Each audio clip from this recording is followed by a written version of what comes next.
जय हिंद दोस्तों, I am Vidyut from Ghosh tutorials, Nathnagar, Bhagalpur, Bihar, India.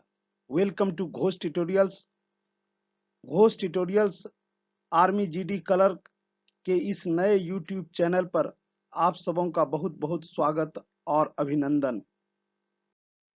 Army clerk और एयरफोर्स ग्रुप वाई के अभ्यर्थियों से मेरा रिक्वेस्ट है कि घोष ट्यूटोरियल्स के यूट्यूब चैनल, जो कि घोष ट्यूटोरियल्स के नाम से ही है, आप उस पर जाएं और इंग्लिश के बेहतर प्रिपरेशन के लिए इंग्लिश ग्रामर के वीडियो को नियमित रूप से देखें। जो लोग इस चैनल पर न्यू हैं, उनसे मेरा रिक्वेस्ट है कि आप इसे सब्सक्राइब कर लें और निश्चित रूप से बेल आइकन को दबा दें।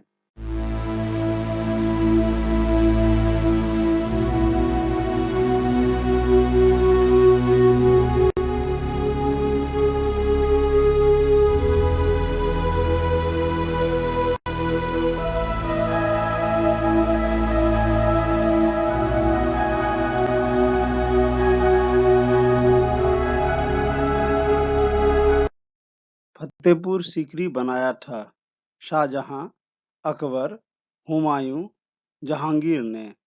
तो फतेहपुर सीकरी अकबर के द्वारा बनाया गया था। राष्ट्रगान गाने में कितना समय या वक्त लगता है? 50 सेकंड, 52 सेकंड, 55 सेकंड, 1 मिनट। राष्ट्रगान गाने में पूरे 52 सेकंड का वक्त लगता है। इसका सही उत्तर ऑप्शन बी है। जेब्रा लाइन का संबंध किससे है? भूगोल से, सीमा से, सिग्नल से? कोई नहीं। इस जेब्रा लाइन का संबंध सिग्नल से है। पनामा नहर किन दो महासागरों को जोड़ती है? प्रशांत और आर्कटिक, प्रशांत और अंटार्कटिका, आर्कटिक और अंटार्कटिका, प्रशांत और अटलांटिक? तो इसका सही उत्तर ऑप्शन नंबर डी होगा, प्रशांत और अटलांटिक।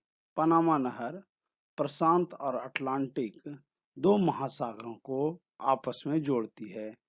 राज्य सरकार की विधानसभा का मुखिया कौन होता है? मुख्यमंत्री, राज्यपाल, प्रधानमंत्री, राष्ट्रपति? राज्य सरकार की विधानसभा का मुखिया मुख्यमंत्री होता है। विवेकानंद ने किसकी स्थापना की थी? रामकृष्ण मिशन, आर्य समाज, ब्रह्म समाज? इनमें से कोई नहीं। तो विवेकानंद ने रामकृष्ण मिशन की स्थापना की थी। माउंट एवरेस्ट किस देश में पड़ता है? भारत, नेपाल, बांग्लादेश, चीन? माउंट एवरेस्ट नेपाल में पड़ता है। नेशनल एरोस्पेस लेबोरेटरी का मुख्यालय कहाँ है? नई दिल्ली, कोलकाता, बेंगलुरु, लखनऊ? तो नेशनल एरोस्पेस लेबोरेटरी का मुख्यालय बेंगलुरु में पड़ता है। वाटरलू कहाँ स्थित है? बेल्जियम, इंडोनेशिया, चीन, ईरान? नेपोलियन ने वाटरलू में लड़ाई लड़ी थी। यह बेल्जियम में पड़ता है। विश्व व्यापार संगठन का मुख्यालय डैश सन में स्थापित हुआ था? 1990, 1980, 1985, 1995? तो इसका सही उत्तर होगा ऑप्शन नंबर डी। विश्व व्यापार संगठन का मुख्यालय 1995 ईस्वी में, अर्थात सन 1995 में स्थापित हुआ था। राज्यसभा के उपाध्यक्ष का चुनाव कौन करता है? लोकसभा और राज्यसभा? उपराष्ट्रपति? लोकसभा और राज्यसभा? राज्यसभा के उपाध्यक्ष का चुनाव राज्यसभा करता है। अकबर ने कौन से धर्म को चलाया था? दीन-ए-इलाही, बुद्धिज्म, मुस्लिम, सूफी? तो अकबर ने दीन-ए-इलाही धर्म को चलाया था। प्रथम विश्व युद्ध कब हुआ? 1914, 1939, 1919, 1945?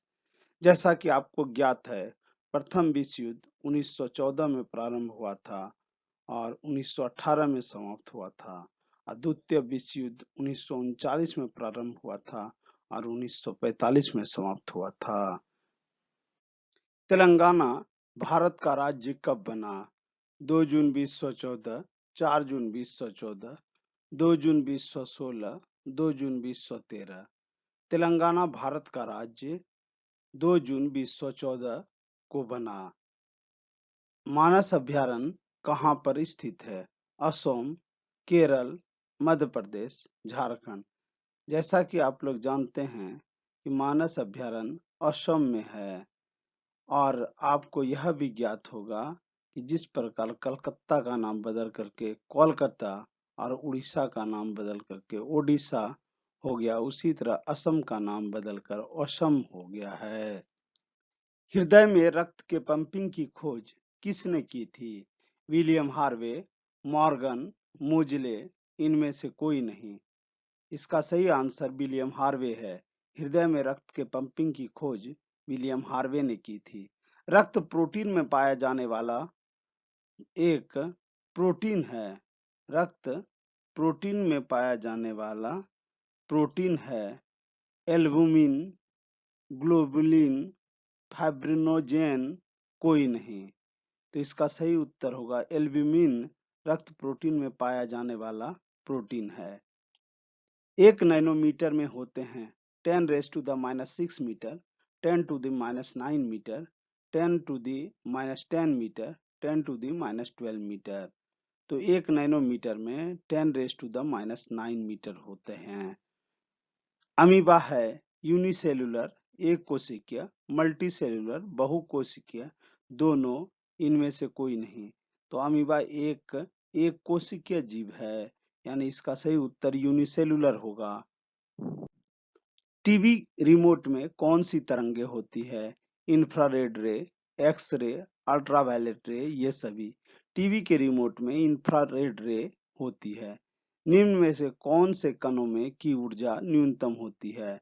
अल्फा, बीटा, गामा, सभी। तो इसका सही उत्तर होगा अल्फा कणों की ऊर्जा न्यूनतम होती है। डॉपलर प्रभाव से संबंधित कौन है? प्रकाश, विद्युत, ध्वनि, गति। डॉपलर इफेक्ट ध्वनि से रिलेटेड है, इसलिए इसका सही उत्तर साउंड होगा।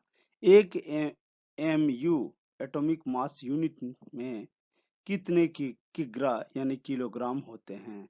1.67 into 10⁻⁻27 kg, 1.67 into 10 raised to the minus 18 kg, 1.9 into 10 raised to the minus 31 kg, 1.6 into 10 to the minus 19 kg। तो इसका सही उत्तर होगा 1 mu बराबर 1.9 into 10 raised to the minus 31, यानी ऑप्शन नंबर सी। मनुष्य कितनी आवृत्ति की ध्वनि सुन सकता है? 20 से 30 हजार हर्ट्ज, 40 से 40 हजार हर्ट्ज, 20 से 20 हजार हर्ट्ज, 20 से 2000 हर्ट्ज। इसका right answer option number C है। 20 से 20 हजार हर्ट्ज की ध्वनि को मनुष्य सुन सकता है। इसे 20 से 20 हजार हर्ट्ज की ध्वनि को श्रव्य तरंग कहते हैं। 20 हर्ट्ज से नीचे की ध्वनि को अपश्रव्य तरंग कहते हैं और 20,000 हर्ट्ज से ऊपर की ध्वनि को प्राश्रव्य तरंग कहते हैं। ध्वनि किसमें गमन नहीं कर सकती है? निर्वात, वायु, ठोस और पानी। ध्वनि निर्वात में गमन नहीं कर सकती है, इसलिए इसका सही ऑप्शन नंबर ए उत्तर है। एड्स किसके द्वारा फैलता है? बैक्टीरिया अर्थात जीवाणु, विषाणु अर्थात वायरस, प्रोटोजुआ, फंगस यानी कवक। जैसा कि आपको पता है एड्स वायरस के द्वारा फैलता है अर्थात विषाणु, और वायरस को सजीव और निर्जीव के बीच की कड़ी कहते हैं, इसलिए इसका सही उत्तर ऑप्शन नंबर बी है। The first animal or the first organism on the earth is known as protozoa। Protozoa दो शब्दों के मेल से बना है, प्रोटो और जोआ। प्रोटो मीन्स होता है फर्स्ट, जोआ लैटिन के जून शब्द से बना है, इसका मतलब होता है एनिमल। तो प्रोटोजोआ मीन्स हुआ first animal on the land is known as protozoa, और प्रोटोजुआ इस श्रेणी का सबसे पहला जीव युगलिना है। भार को मापने की इकाई क्या है? Celsius, calorie, reactor, pound. भार को पाउंड में मापते हैं। जैसा कि आपको पता है सेल्सियस, फ़ारेनहाइट और केल्विन में टेम्परेचर अर्थात ताप को मापते हैं। कैलोरी में एनर्जी को मापते हैं। अब भूकंप को रिएक्टर स्केल पर अंकित किया जाता है सिस्मोग्राफ के द्वारा, अर्थात भूकंप को रिएक्टर में मापते हैं। वन संपदा को हमें जला देना चाहिए, बढ़ाना चाहिए, उद्योग के काम में लाना चाहिए, इस्तेमाल के लिए साफ कर देना चाहिए। वन संपदा को हमें समृद्ध बनाना चाहिए, अर्थात बढ़ाना चाहिए। तो वन संपदा को बढ़ाने का तरीका है वनारोपण यानी फॉरेस्टीकरण, और वन उन्मूलन को अर्थात वनों को काटने से रोकना। एक सामान्य मनुष्य का रक्तचाप डैश होता है 110/120, 100/30, 151/60, 120/80। तो 120/80 एक सामान्य मनुष्य का बीपी अर्थात रक्तचाप होता है। ओजोन में ऑक्सीजन के कितने परमाणु होते हैं? ओजोन को O3 कहा जाता है, अर्थात ओजोन में ऑक्सीजन के 3 परमाणु होते हैं। यदि आपको यह वीडियो अच्छा लगा हो अथवा आपने इस वीडियो से कुछ सीखा हो तो इसे अपने फ्रेंड्स, रिलेटिव्स और आर्मी के अभ्यर्थियों के बीच अधिक से अधिक संख्या में शेयर करें, और इसे अपने मित्रों को भी बताएं। Thanks for watching.